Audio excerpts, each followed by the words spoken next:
Trésor public, grève d'avertissement de 24 heures.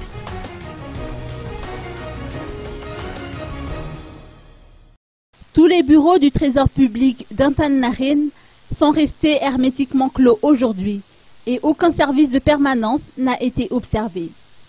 Il en fut de même des bureaux de perception rattachés au Trésor public. Il s'agit d'un mouvement de grève d'avertissement observé par les quelques 1800 employés du Trésor public dans tout le pays.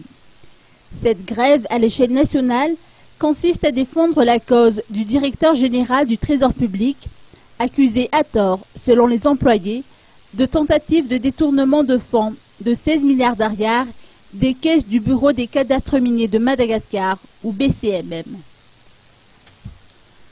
En sa qualité de porte-parole, c'est Raduelson, délégué du personnel du Trésor public, de rappeler que ce n'était pas la première fois qu'un détournement de fonds publics se produit. Durant ces faits, les dirigeants et employés du Trésor ont régulièrement été accusés de mauvaise gestion dans l'expédition des affaires courantes telles que les affaires des fonctionnaires ou encore tout récemment, ils sont accusés de faire entrave à l'organisation des élections dans le pays.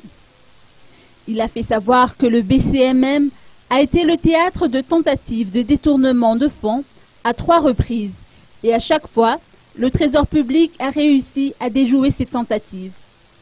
Le personnel du Trésor public exprime à présent son ras-le-bol du harcèlement dont son DG fait l'objet et dénonce par la même occasion l'accusation à tort dont le DG fait l'objet. Le délégué a rappelé que le personnel du Trésor public a toujours assumé les tâches qui lui incombent, dans la transparence totale et digne de la confiance du peuple depuis 5 ans.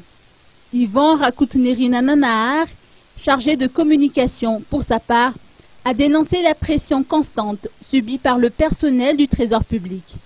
Il a rappelé les actes de cambriolage des locaux du Trésor, les accusations sans fondement portées à l'encontre du DG et les accusations de complicité du personnel, entre autres. La grève d'avertissement du personnel du Trésor devra expirer ce soir. Elle sera levée en fonction de la progression des négociations avec les autorités compétentes.